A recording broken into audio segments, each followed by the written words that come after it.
우리 하나님 말씀 니에미야 4장 15절에서 20절까지 말씀입니다.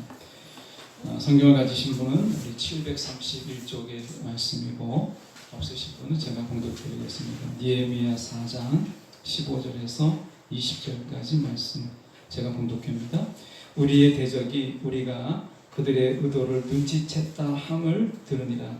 하나님이 그들의 꾀를 피하셨으므로 우리가 다 성에 돌아와서 각각 일하였는데 그때로부터 내 수하 사람들의 절반은 일하고 절반은 갑옷을 입고 창과 방패와 활을 가졌고 민장은 유다 온 족속의 뒤에 있었으며 성을 건축하는 자와 짐을 나르는 자는 다 각각 한 손으로 일을 하며 한 손에는 병기를 잡았는데 건축하는 자는 각각 허리에 칼을 차고 건축하며 나팔 부는 자는 내 곁에 섰었느니라. 내가 귀족들과 민장들과 남은 백성에게 이르기를 이 공사는 크고 넓음으로 우리가 성에서 떨어져 거리가 먼즉 너희는 어디서든지 나팔 소리를 듣거든 그리로 모여서 우리에게로 나아오라. 우리 하나님이 우리를 위하여 싸우시리라 하였느니라. 아멘.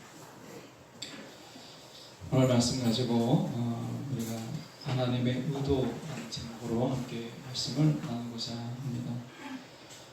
여러분은 이 야구를 좀 아시는지 모르겠습니다. 축구를 보시는 분도 있고 야구 좋아하시는 분도 있고 한데 야구에서 이 번트라는 게 있습니다. 번트라는 것이 있는데 이 번트라고 하는 것은 야구 용어를 잘 혹시 모르더라도 이렇게 머리를 이렇게 대는 거 그래서 우리가 번트라고 하는데 야구에서 잘 모르실까봐 잠깐 설명을 드리면 이제 안타를 치거나 또는 이렇게 이제 1루로 나가게 됐어요. 그렇게 되면 1루에서 이제 2루로 보내게 될 때 안타를 치면 좋은데 그 다음 타자가 안타를 못 치게 되면 둘 다 죽게 되니까 이제 2루로 보내기 위해서 가장 안전한 방법이 이제 번트를 대는 거예요. 그러니까 공이 날라오면 때린다는 것보다도 이제 공을 맞추는 거죠.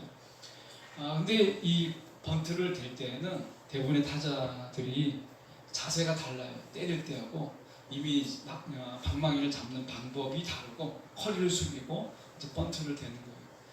그럼 여러분이 만약에 상대편 투수라고 한다면 어떤 투수는 그냥 보내주는 거예요. 그래서 공을 잘 던져주는데 이 사람의 심보가 참 고약해요. 야구에도 보면 고약합니다. 그래서 1루로 그냥 2루에서 2루로 곱게 보내는 게 아니라 공을 나쁜 공을 줍니다.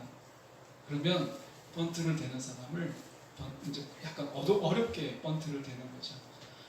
결국에 나중에 보면 1루에서 2루로 보내고 자기는 죽어요. 이것은 이제 희생 번트라 이렇게 이야기를 합니다. 그러니까 의도가 뻔히 드러나 있는데 상대방 투수는 안 보내려고 나쁜 공을 주거나 어려운 공을 주는 것이죠.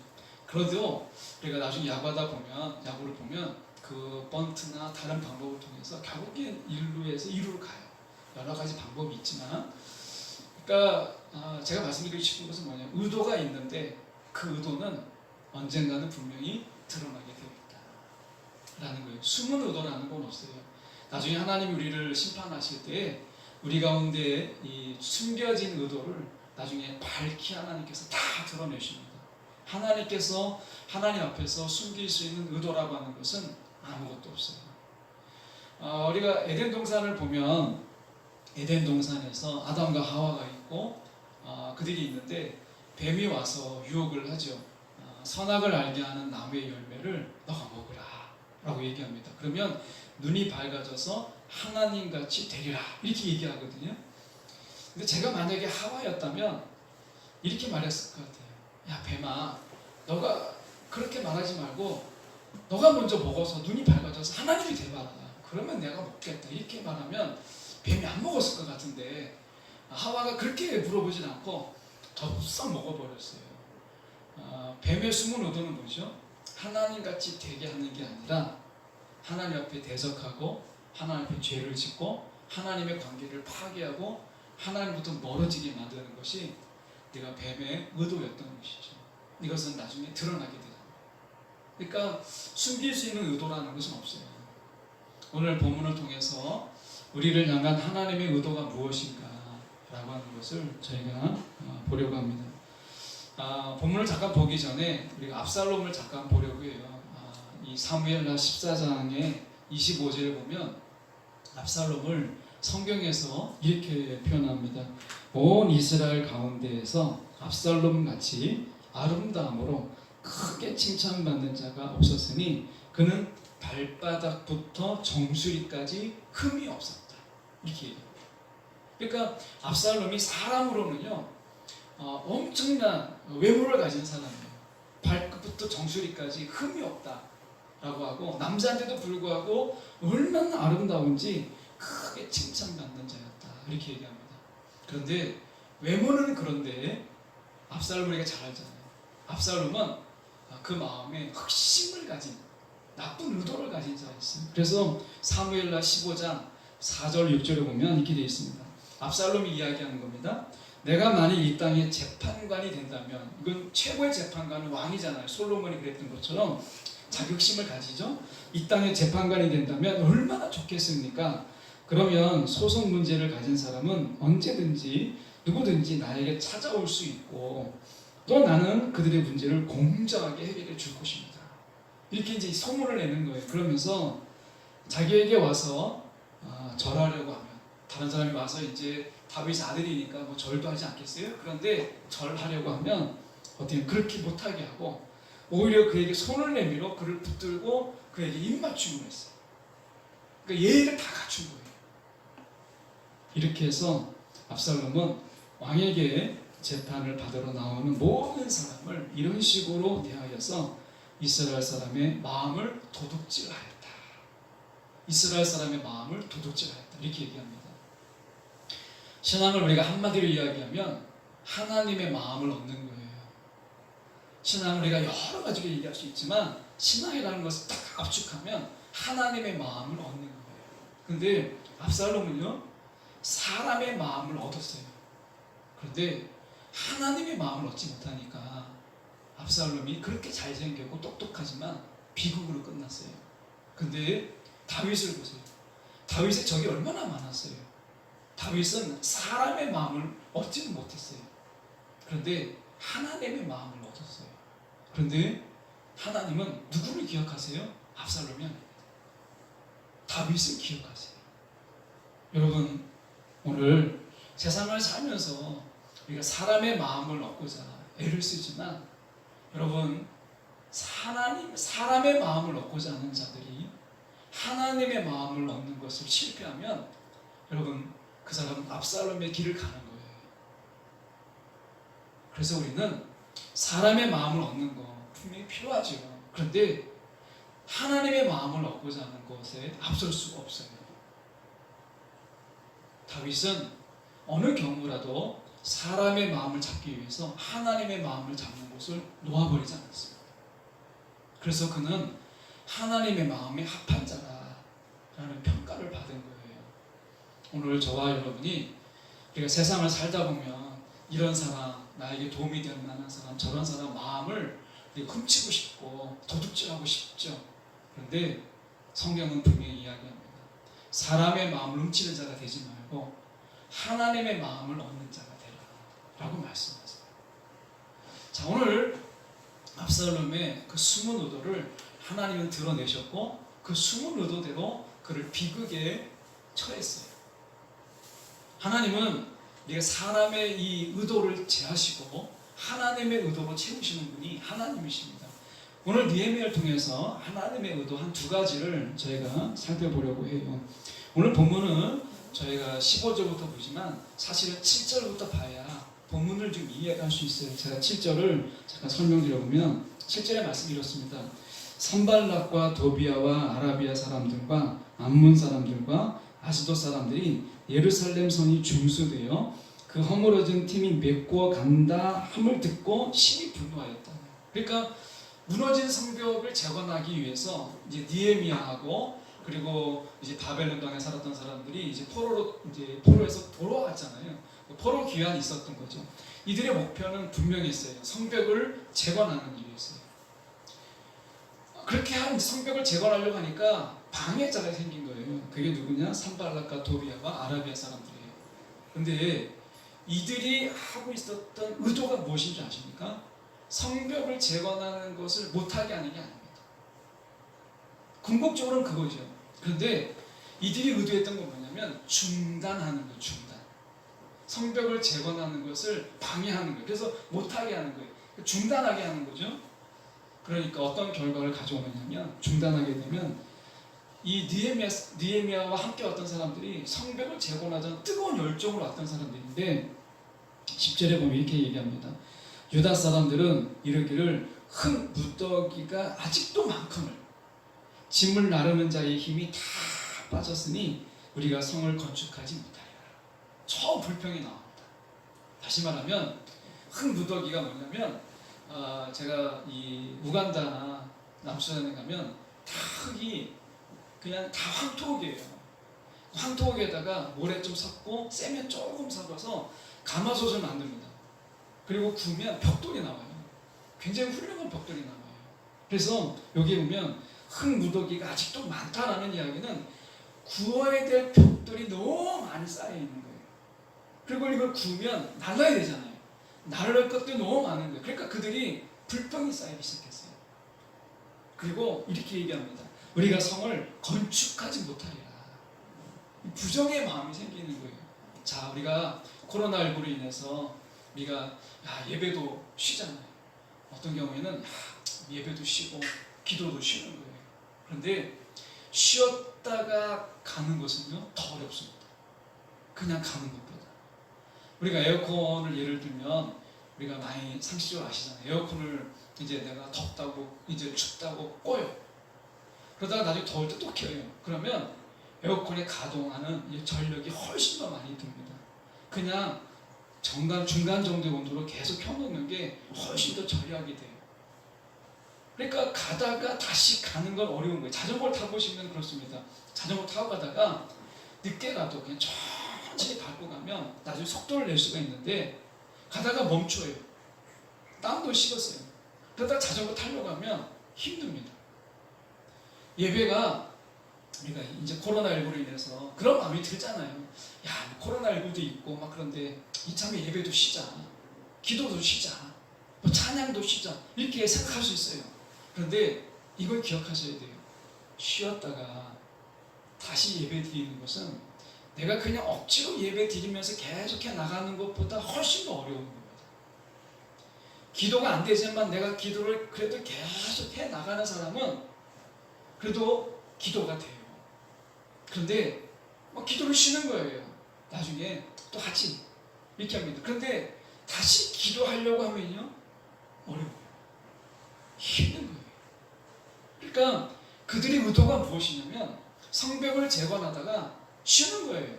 그냥 중단하고 멈추고 그냥 안 하는 거예요. 그러다 다시 하려고 하니까 4장 10절 같은 일이 생겨요. 흙 무더기를 다시 보니까 그전에는 당연히 흙 무더기로 벽돌을 만들었던 것인데 왜 이렇게 많아 보이는지. 아니 그걸 나르려고 하니까 끝이 없어 보이는 거예요. 성벽을 보니까 지을 게 더 많은 거예요. 다시 쌓일 게 너무 많은 거예요. 언제 끝나지? 이게 다 쌓긴 하겠나? 이런 마음을 가지게 되는 거예요. 사단의 의도는 지금도 다르지 않아요. 여러분 우리가 예배를 쉬는 거예요. 잠깐 쉬었다가 그동안 예배 우리가 얼마나 많이 드렸어요. 예배 잠깐 쉰다고 해서 뭐가 달라지겠나? 기도 내가 잠깐 쉰다고 뭐가 달라지겠나 하는 거죠. 근데 쉴 때 이걸 기억하셔야 돼요. 다시 시작하는 것이 내가 예배를 꾸역꾸역 해 나가는 것보다 다시 시작하는 것이 훨씬 어렵다. 기도를 내가 중단하고 쉬었다가 다시 하기라는 정말 어렵다 라고 하는 거예요. 그래서 우리가 기억하셔야 됩니다. 뭔가를 중단했다가 다시 하는 것이 계속해서 나가는 것보다 훨씬 어렵다. 이거죠. 그래서 이것이 그 산발락과 도비아와 아라비아 사람들의 숨은 의도였던 거예요. 의도. 근데 이 의도를 하나님이 15절에 보니까 이렇게 우리 가운데 말씀합니다. 우리 보면 우리 대적이 뭐예요? 대적의 의도가 뭐겠어요? 중단하고 쉬는 거죠. 다시 시작하지 못하도록. 힘들고 언제 다 하겠어. 부정적인 생각이 쉬기만 해도 찾아옵니다. 이런 마음을 우리가 의도를 갖는 거예요. 회방하는 거예요. 의도를 눈치챘다 함을 이렇게 얘기합니다. 여러분, 우리가 기도만이 이 세상의 의도, 사단의 의도를 알 수 있어요. 하와가 뱀의 유혹을 넘어갔다는 이야기는 사실은 뱀이 너무나 능수능란하게 말을 했다는 의미도 있지만, 그럴듯하게 한편으로 본다면 하와가 기도를 중단했다 라는 것을 말하기도 하는 거예요. 왜냐하면 4장 9절이 이렇게 말하거든요. 우리가 우리 하나님께 기도하며 그들로 말미암아 파수꾼을 두었다. 자, 어떻게 그들의 의도를 알게 하셨을까요? 기도예요. 기도가 그들의 의도를 알게 하는 거예요. 우리가 세상에 살다가 보면 사기도 당하고 또 억울한 일도 당하기도 하고, 그리고 뭔가 많은 손해를 보기도 하죠. 그러니까 뻔히 그들의 의도를 알지만 내가 하나님의 사랑을 가지고 내가 손해 보기도 해요. 그런데 내가 모르고 당하는 경우에는, 여러분 우리가 기억하십시오. 하나님이 기도하는 자에게는 여러분 우리 가운데 그 사람의 의도, 세상의 의도를 알게 하세요. 자, 예수님의 경우를 볼까요? 예수님이 40일을 금식하셨어요. 얼마나 배고프시겠어요. 근데 사단이 나타나서 뭐라고 얘기하죠? 돌이 떡덩이가 되게 해서 배불리 먹어라 라고 얘기합니다. 다른 때 같았으면 야 이거 얼씨구나 좋다 했겠죠. 근데 40일을 기도하셨어요. 그러니까 사단의 의도를 정확하게 아셨죠. 그래서 사람이 떡으로만 사는 것이 아니라 말씀으로 사는 것이다 라고 대적을 한 거예요. 자, 기도가 있기 때문에 사단의 숨은 의도를 아셨다. 그러니까 세상 속에 살아갈 때 세상은 검은 의도를 가지고 뱀처럼 사단처럼 우리 가운데 친구처럼 다가오는 거예요. 우리 마음을 조급하게 하고 막 급하게 합니다. 어떤 것을 결정할 때 이때가 아니면 다 놓칠 것 같은 거예요. 그런데 기도하는 자에게는 하나님이 상대방의 세상의 의도를 적어도 모른다 할지라도 합리적인 의심을 던져주게 하고, 그리고 우리 마음을 평안케 하는 거예요. 기도하는 자는 세상의 의도를 파악할 수 있어요. 그런데 대부분의 경우가 우리가 기도하지 않을 때 세상은 우리를 유혹하는 거예요. 그래서 그들의 의도를 어떻게 알았느냐? 기도하였습니다. 우리 하나님께 기도하며 라고 합니다. 기도가 세상의 의도를 아는 거예요. 여러분, 기도가 참 어렵죠. 쉽지 않습니다. 그렇지만 우리가 기억하셔야 돼요. 기도를 중단하면 내가 다시 시작하는 것은 참 어렵다 라고 하는 거예요. 그래서 하나님이 그들의 의도를 아신 거죠. 그래서 그들의 의도를 꺾으시고 이렇게 말씀하십니다. 본문에 돌아가서 다시 보면 15절 하반절에 보시면 하나님이 그들의 꾀를 패하셨습니다. 뭔가를 중단하고 뭔가를 멈추게 되면 그들 속에 불평이 찾아오고 또 부정적인 생각이 들어오게 하는 것을 아셨기 때문에 하나님이 이것을 패하셨어요. 그리고 나서 그들이 어떻게 됐는가 보세요. 우리가 다 성에 돌아왔어. 그들의 회방에도 불구하고 다 돌아와서 일을 하였어요. 중단하지 않았다는 거예요. 자, 그 다음에 16절을 보니까 그때부터 내수와 사람들의 절반은 일하고 절반은 갑옷을 입고 창과 방패와 활을 가졌고 이렇게 얘기합니다. 자, 옛날에 그 대천도 성공의 신부께서 예수원을 운영하셨거든요. 근데 제가 그 예수원에 가려고 등록을 했었어요. 그래서 이제 그분도 꽤 알려져 있었고, 그런데 저쪽에서 이제 안내로 이야기하는 게 뭐냐면 오시면 일을 하셔야 됩니다. 기도만 하는 게 아니라 일도 하시고 해야 되니까 미리 예약을 하셔야 됩니다. 그리고 예약을 이제 했어요. 했는데 그때는 부교육자 때이기 때문에 제가 일정을 마음대로 조정할 수 있는 게 아니라서 갑자기 스케줄이 바뀌어가지고 거기를 못 갔어요. 근데 그 대천덕 신부님 운영하는 그 예수원은 정해진 시간에 땅땅땅땅 종을 치면 그 자리에서 기도를 해요. 나머지는 일을 합니다. 근데 예수원에서 얘기하는 게 뭐냐면 노동은 곧 기도다. 기도는 곧 노동이다. 이렇게 얘기했어요. 자, 이 말씀을 가지고 저희가 17절을 가면 좀 이해가 빠릅니다. 17절을 보면 성을 건축하는 자와 짐을 나르는 자는 다 각각 한 손으로 일을 하며 한 손에는 병기를 잡았다. 생각해보세요. 일하는 사람이 한 손에는 병기를 잡았어요. 그리고 한 손에는 뭐예요? 우리가 일을 해요. 이게 쉽겠어요? 안 되잖아요. 그러니까 우리가 한 손에 두 손으로 일해도 쉽지가 않은데 한 손에서는 일을 하고 한 손에는 병기를 잡았어요. 쉽지가 않죠. 이거는 일이 되지가 않는 거예요. 구조 자체가. 그런데 왜 이렇게 하셨어요? 이것은 무엇을 이야기하는 거냐면 일 자체가 일이 기도고 기도가 일인 거예요. 자, 우리가 쉬지 말고 기도하라 이런 얘기하잖아요. 쉬지 말고 기도하라. 그러면 기도만 내내 합니까? 일은 없지. 기도가 일인 거죠. 그리고 일이 기도예요. 자, 우리가 제사장들이나 레위기로 가서 보십시오. 제사장들이나 아니면 우리가 제사장 또는 레위 지파를 가만히 생각해 보세요. 그 사람들이 날씨는 더워요. 근데 번제단에다가 불을 피우고 그 제단에 와서 막 불태우고 피도 뿌리고 막 해야 돼요. 그렇다고 마음껏 막 편한 옷을 입을 수 있는 게 아니잖아요. 얼마나 덥겠어요. 엄청난 일입니다.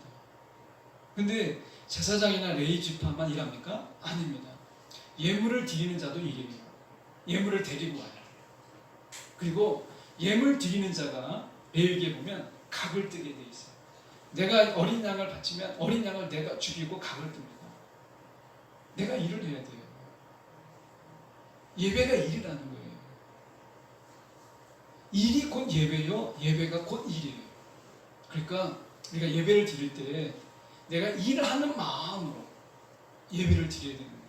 이 자리에 올 때까지 운전도 하고 오고 부지런을 떨어야 되고 내가 예배에 참석을 해야 되잖아요. 이게 다 일인 거예요. 우리가 일터를 나가는 걸 생각해 보세요. 일터. 그러니까 제가 교회가 일터거든요. 그러면 어떻게 돼요? 그러니까 교회 나올 때 막 싫다고 주일 오늘은 정말 나가기 싫다고 안 나올 수 있습니까? 여러분 일터가 그런 곳이 아니잖아요. 그러면 내가 좀 찌푸둥해서 나가는 거예요. 지금 이제 코로나 때문에 그런 게 없지만 우리가 이제 나간단 말이죠. 그러니까 일터는 나가야 되는 거예요. 그러니까 예배도 일삼인 거예요. 예배가 곧 일인 거예요.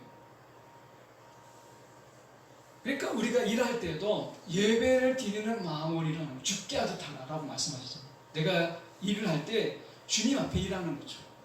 죽게 하듯 하는 거예요. 그게 곧 예배죠. 근데 우리가 예배는 일처럼 해야 돼요. 일처. 성실함이 요구되고 부지런함이 요구되는 거예요.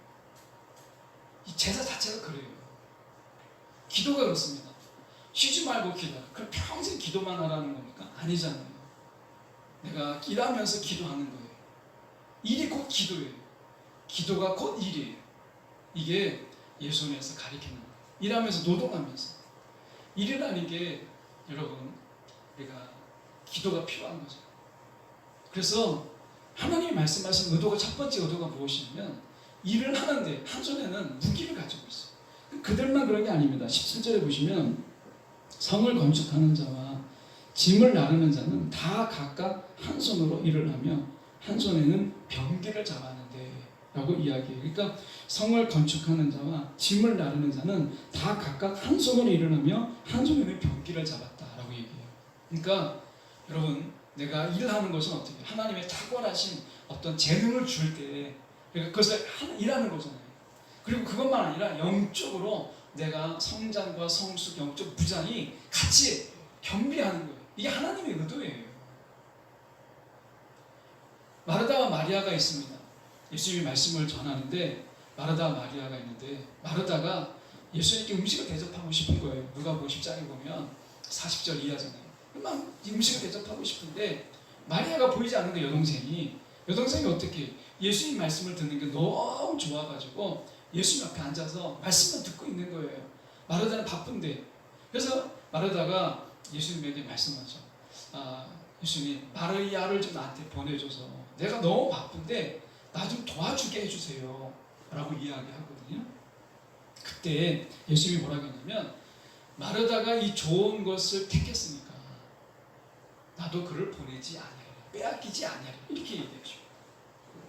자, 그러면 여기까지 본다면 누구는 말씀만 계속 듣고 누구는 죽으라고 일만 하고 이렇게 되는 것을 이야기할까요? 아닙니다. 본문의 의도는 그게 아닐 거예요. 여기서 본문의 누가복음 10장의 본문의 의도는 지금은 마르다가 일하는 것이 좋은 거예요. 그런데 마르다도 말씀을 들어야 되는 거죠. 마리아는 그런 말씀만 들을까요? 아니죠. 일을 해야 되겠죠. 이거 어디서 볼 수 있느냐? 우리가 사도행전에 보면 베드로와 바울의 경우를 보할 수 있어요. 자, 바울은 이방인의 사도입니다. 그래서 이방인들에게 복음을 전하는 자로 부름을 받았어요. 그럼 베드로는 이 유대인들을 위해서 이제 보내진 어떻게 보면 사도죠. 그런데 누가 이 사도행전 10장에 넘어가면 베드로가 유대인만을 위해서 복음을 전하지 않습니다. 자, 하나님이 두루마리 하나를 쫙 내리죠. 사도행전 10장에 가면 그 다음에 뭐가 보여요? 그 안에서 막 온갖 짐승들이 있어요. 하나님 말씀하십니다. 너가 이걸 잡아먹으라 라고 하는데 거기에 보니까 부정한 짐승도 있어요. 돼지 같은 거. 이스라엘은 돼지를 안 먹잖아요. 그래서 베드로가 한다고 하는 게 뭐냐면 하나님 이 부정한 것은 제가 먹지 못하겠습니다 라고 하니까 하나님 뭐라고 말씀해요? 내가 깨끗하다고 하는 것을 너가 더럽다고 하느냐. 그 다음에 바로 이어지는 게 뭐예요? 베드로를 가이사라 사람, 이방인이죠. 가이사라 사람 고넬료에게 보냅니다. 그리고 고넬료에게 말씀을 전해요. 자, 보십시오. 정해진 게 아니라는 거예요. 바울은 이방인의 사도, 베드로는 유대인의 사도. 딱 정해져서 더 넘어가지만가 아니라 베드로는 전설에 의하면 예루살렘 교회의 담임 목사였는데 나중에 선교의 열정이 있어서 야고보에게 맡겨놓고 이방인을 향하여서 그가 선교를 나갔다 하는 그 전설이 있어요. 그만큼 하나님의 일은 우리가 겸비하는 거예요. 겸비. 나는 기도만 말씀 이게 신앙생활 속에서 나는 기도만 할 거예요. 하나님 이걸 원치 않으세요. 기도하는 자는 일하기를 원하시는 거예요. 일이 기도니까, 일이 예배니까. 나는 일만 할 거야. 나는 기도 못해. 그것도 원치 않으세요. 일하는 것이 기도라면 그에게 기도하기를 원하시는 거예요. 이 겸비하는 거예요. 일과 무기를 겸비하는 것이 하나님의 의도예요. 균형입니다. 여러분, 우리가 여러분의 신앙 안에서 내가 잘하는 것으로 시작할 수 있어요. 근데 내가 잘하는 것만으로 머물지는 않아요. 내가 잘하는 것이 일이라면 그 일을 통해서 기도로 나아가야 되는 거예요. 내가 잘하는 게 기도라면 기도를 통해서 일로 나가는 거예요. 자, 우리가 아무것도 학생인데 공부는 안 하고 예배만 드린다고 생각해 보세요. 하나님이 기뻐하실까요? 아니죠. 학생에게 공부는 예배예요. 그리고 그 학생은 우리가 공부가 예배인과 동시에 예배가 공부이고요. 그래서 예배를 통해서 하나님을 알아가고 그리고 하나님이 지으신 세상을 알아가는 거예요. 이것을 겸비하는 것. 이것이 하나님의 의도예요. 여러분 어디에 머물고 계세요? 어느 한쪽에 치우쳐 있습니까? 그렇다면 우리가 균형을 맞추기 위해서 여러분 우리가 일과 무기를 겸비하는 것처럼 그렇게 하는 것이 필요한 거예요. 하나님이 분명히 도와주십니다. 그들을 그렇게 했던 거죠. 그래서 여러분이 우리 그런 신앙 속에서 겸비하는 게 중요하다라고 하는 것이고요. 말씀에 또 하나의 하나님의 감추어진 의도가 있습니다. 그게 뭐냐면 우리가 이 19절과 20절의 말씀인데 19절에 보시면 내가 귀족들과 민장들과 남은 백성에게 이르기를 이 공사는 크고 넓음으로 우리가 성에서 떨어져 거리가 먼저 이렇게 됩니다. 그러니까 막 크고 넓은 거예요. 성벽이 막 그러니까 다 구역을 맡아놓은 거죠. 그러니까 너무 멀리 떨어져 있는 거예요. 그런데 나팔을 불면 다 모여오라라고 이야기합니다. 바다 물고기 중에 제가 이름을 찾아보려고 옛날 동굴의 왕국에서 봤었는데 이름은 잘 몰라서 찾아보려고 했는데 결국 못 찾았어요. 그 물고기 이름을 혹시 나중에 아시는 분이 있으면 좋겠는데 물고기 이런 물고기입니다. 물고기는 굉장히 작아요.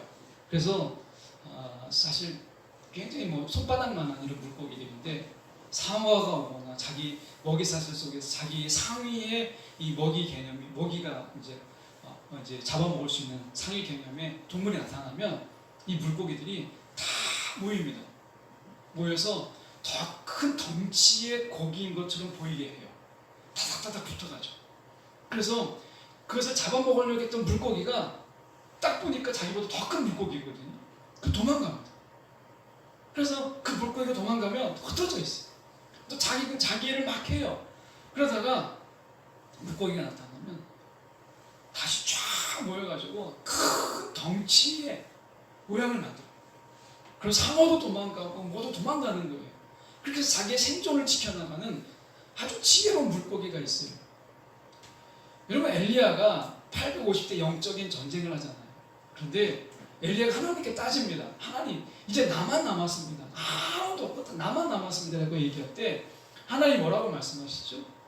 너가 알지 못하는 7,000명의 사람들이 있다 라고 얘기합니다. 성경은 말하지 않지만 저는 그 구절을 읽을 때마다 엘리야를 위해서 기도하는 7,000명의 사람들을 하나님 준비해 놓으셨구나. 제가 한 번은 이 선교일로 이렇게 이제 선교 모임에 참석을 했는데 어떤 분을 만났어요. 정말 오랜만에 저도 잊어버리고 있는 그런 분을 만났는데 그분의 첫 마디가 무엇이냐면 제가 목사님을 위해서 기도하고 있습니다. 이거였어요. 너무 깜짝 놀랐어요. 제가 그분을 위해서 기도 안 했거든요. 근데 그분이 저를 위해서 기도하고 있다는 거예요. 그때 제가 깨달은 게 무엇이냐면 누군가가 나를 위해서 기도하고 있구나. 엘리야가 자기 혼자만이라고 생각했지만 7,000명의 하나님의 중보자를 세워두신 것처럼 여러분을 위해서 누군가는 기도하는 거예요. 이 누군가는 없는 그런 허무의 숫자를 이야기하는 게 아니거든요. 허수를 이야기하는 게 아니에요. 누군가는 반드시 여러분을 위해서 기도하고 있는 자가 있는 거예요. 그가 항상은 아니다 할지라도 오늘 필요한 사람을 채워서 여러분을 위해서 기도하고 있는 거예요. 그래서 누군가라고 하는 것은 분명히 있는 숫자예요. 누군가는 분명히 여러분을 위해서 기도하고 저를 위해서 기도하고 있는 거예요. 기도하다 보면 하나님이 그날은 특별하게 누구를 위해서 막 기도할 때가 있어요. 항상은 아닌데 어느 순간에는 그 사람이 막 생각이 나서 하나님께 기도하게 할 때가 있어요. 이게 다 무엇이냐면 누군가예요. 누군가가 우리를 위해서 기도하고 있다는 거예요. 저가 그런 것처럼 여러분에게도 그런 거예요. 내가 신앙생활 혼자 생활하는 것 같지만 절대 혼자가 아닙니다. 누군가가 여러분을 위해서 여러분보다 더 기도하고 있고 여러분보다 더 아프게 기도하는 분들이 있기 때문에 우리가 이 자리에 있는 거예요. 자, 성벽을 재건할 때 어떻게 하죠? 느헤미야가 다 나눠줬어요. 근데 이게 성벽이 얼마나 큰지 흩어져 있는 거예요. 그러다가 적이 쳐들어옵니다. 그러면 나팔을 부는 거예요. 다 모여오는 거예요. 같이 싸우는 거죠. 여러분, 성경에 보면 귀신이 사람 몸 안에 들어올 때 그 귀신의 숫자가 몇이냐? 5천이에요. 5천. 어떻게 이길 수 있겠어요? 그래서 하나님은 중보자를 세우고 같이 싸울 수 있는 공동체를 하나님이 있게 하는 거예요. 그래서 나팔을 불면 그가 혼자 싸우는 게 아니라 같이 싸우는 거예요. 이게 하나님의 원리예요. 이게 하나님의 숨은 의도예요. 우리를 공동체를 두고 우리 가운데 서로 막 부딪히고 갈등하고 마음도 안 맞는데 왜 하나님이 공동체를 두느냐? 같이 싸워요. 평상시에는 흩어져 있지만 같이 싸우라고 하나님이 교회로 가정으로 그렇게 묶어준 거예요. 이게 하나님의 의도인 거예요. 공동체를 주신. 사단이 그렇게 세상에서 여러분 만만치 않습니다. 아니 우리 안에 들어오는데 5천 마리라고 해야 될지 5천 명이라 해야 될지 모르겠지만 5천이나 되는 숫자가 한꺼번에 들어오는데 그 사람이 어떻게 감당하겠어요? 같이 싸워요. 그래서 같이 기도해 주는 거예요.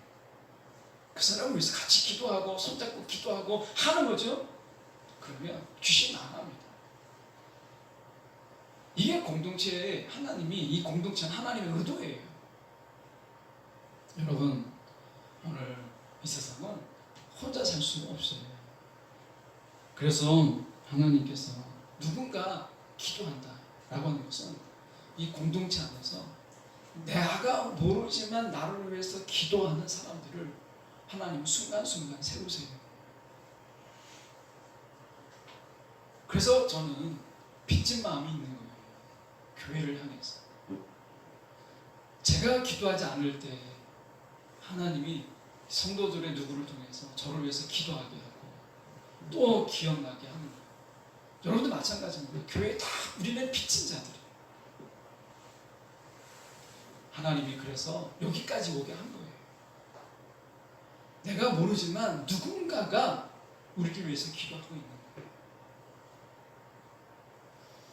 오늘 말씀에 이렇게 말씀하잖아요. 보시면 제가 그 20절의 말씀에 다시 보시면 이 19절 하반절에 이 공사는 크고 넓음으로 우리가 성에서 떨어져 거리가 먼지 쫙 떠져 있으면 우리가 일터가 다 다르잖아요. 어디서 일하는지 어떤 일을 하는지 다 모릅니다. 그런데 우리가 눈으로 볼 때는 그냥 다 떠져 있는 뭐 교회 같지 않은 거죠. 그런데 그렇지 않아요. 20절에 보면 너희는 어디서든지 나팔 소리를 듣거든. 하나님의 나팔 소리, 부르심이 있잖아요. 이 부르심을 통해서 우리가 흩어졌던 보이지 않던 교회가 교회로 보이는 것이에요. 그리고 우리에게로 나아오라. 우리 하나님이 우리를 위하여 싸우시고 이렇게 말씀합니다. 우리가 모여 있을 때 하나님의 나팔 소리 우리가 함께 막 같이 모여 있을 때 하나님은 우리를 위해서 싸우신다고 말씀하세요. 나를 위해서 싸우신 하나님이기도 하지만 하나님이 니에미아를 통해서 하나님의 의도를 분명히 보이시죠. 우리를 위해서 싸우시는 하나님. 내가 우리 안에 있기만 해도 사는 거예요. 이게 은혜잖아요. 가만히 보세요. 내가 아무것도 하는 게 없는데 가족이라는 게 그런 거 아니겠어요? 아이들이 뭘 할 수 있겠어, 어린 아이들. 근데 가족 안에 있다는 것 때문에 보호를 받는 거예요. 지금 방송을 보면 그 9살짜리 여자아이 많이 보셨죠? 가족 안에 보호받아야 될 그 아이가 가족이 감옥이고 감옥에 산 거죠. 세상에 그렇게 아이가 너무나 흉측하게 얼마나 힘들었을까요? 생각이 들어요. 목숨을 걸고 옆집으로 건너간 거 아니에요. 우리가 보면 탈출한 거잖아요. 그런데 건강한 가정 속에서 생각해 보세요. 아무것도 할 줄 몰라도 가족 안에 있으면 그 아이는 보호받고 살 수 있는 거예요. 우리가 그런 거예요. 내가 기도하지 못하고 내가 말씀도 잘 모르고 내가 하나님을 잘 몰라도 내가 교회 안에 있기만 해도 우리를 위해서 싸우시는 그 하나님의 은혜를 내가 경험하는 거예요. 공동체가 중요한 거예요. 하나님은 우리를 위해서 싸우셔. 우리를 위해서. 내가 하는 게 없어도 그게 다윗의 경우잖아요. 다윗이 전쟁을 나갔는데 절름발이도 있고 뭐 잘 걷지도 못하고 하는 자들이 있어요. 근데 같이 나가겠다고 의욕을 앞섰는데 다윗이 가만히 보니까 이들이 나가다가는 그냥 죽는 게 더 많은 거예요. 그래서 어떻게 해요? 그들을 다 중간에 남겨놓습니다. 그리고 전쟁을 나가요. 전쟁을 나가는데 크게 하나님이 승리를 거두게 해요. 전리품도 많이 얻었어요. 돌아와서 그 전리품을 전쟁에 나가지 않는 자들과 함께 나눕니다. 이게 하나님의 원리잖아요. 그냥 공동체 있다는 것 때문에 아무것도 안 했는데도 전리품을 나누고 같이 먹고 같이 즐거워하는 거예요. 이게 공동체예요. 여러분, 우리가 이 교회 안에, 하늘정원 교회 안에 내가 있는 것만으로도요 이미 하나님의 큰 은혜를 경험하는 거예요. 오늘 이 시간 말씀 맺기 원합니다. 하나님의 두 가지 의도가 있었잖아요. 그죠? 우리가 기도할 때 세상의 의도를 파악할 수 있다. 그리고 하나님의 의도 속에서 이 세상을 살아가는 우리에게 일과 무기를 경비하는 거죠. 하나님은 우리에게 은혜와 예배와 일이 균형을 이루게 하시고 이것을 균형 맞추게 하시는 것이 하나님의 의도예요. 그래서 기도는 일이고 일이 기도예요. 또 하나는 공동체예요. 공동체는요 하나님의 귀한 선물입니다. 우리를 위해서 싸우신 하나님을 경험하는 거예요. 저와 여러분이 오늘 우리를 위해서 싸우시는 그 하나님 마음껏 누리고 내가 거기에 속해 있다는 것만으로도 은혜를 경험하는 우리 모두가 되기를 간절히 소망합니다. 기도하겠습니다.